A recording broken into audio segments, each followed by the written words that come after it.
people want to make this big of a decision on their own. I mean, if your life, you decide whether or not you think you have what it takes to make it and live a little longer, or if you're done and you're not going to make it, you don't want to anymore. The greatest human freedom is to live and die, according to one's own desires and beliefs. The most common desire among those with a terminal illness is to die with some measure of dignity.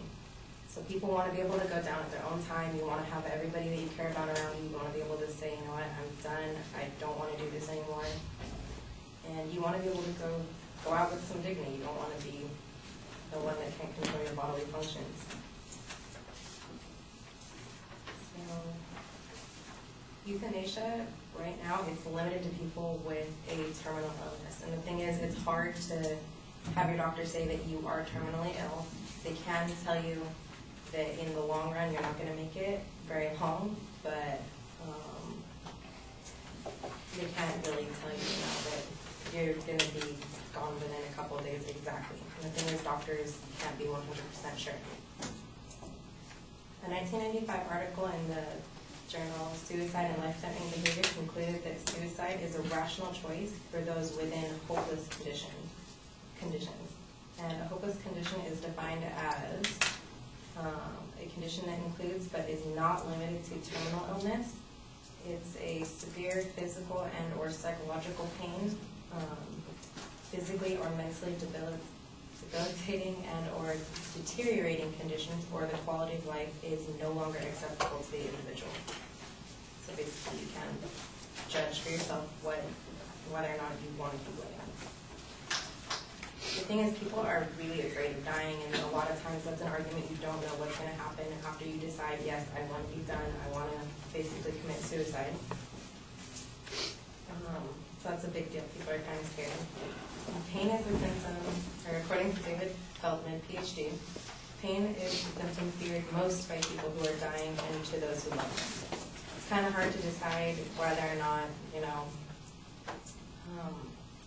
it's going to be more painful to just die now, to call it and end it where you are, or to hold on a little longer and suffer through all the exhausting treatments and everything.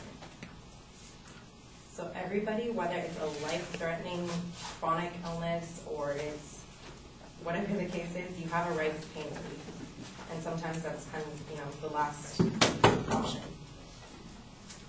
So my opponent had said that you never know whether or not the doctor was wrong, and that you could have lived a little longer.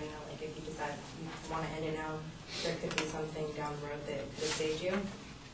But the choice is yours. You get to decide whether or not you want to keep going or you want to be done. And so that's the thing. It's kind of an empowering feeling to know that it's still up to you, and you don't have to do it. So, according to Jean and Eileen Fitzpatrick, for many terminally ill patients, this vicious cycle repeats itself through hospitalization after hospitalization. Patients get sick, go through long and often painful and exhausting treatments, and because their life is not immediately in danger, they are not treated and must endure long recovery processes only to go through the entire thing again. So basically, like a lot of times with people with dementia, Alzheimer's, or something that your doctor can't automatically say, you're going to be dead in a couple days, and just, call it.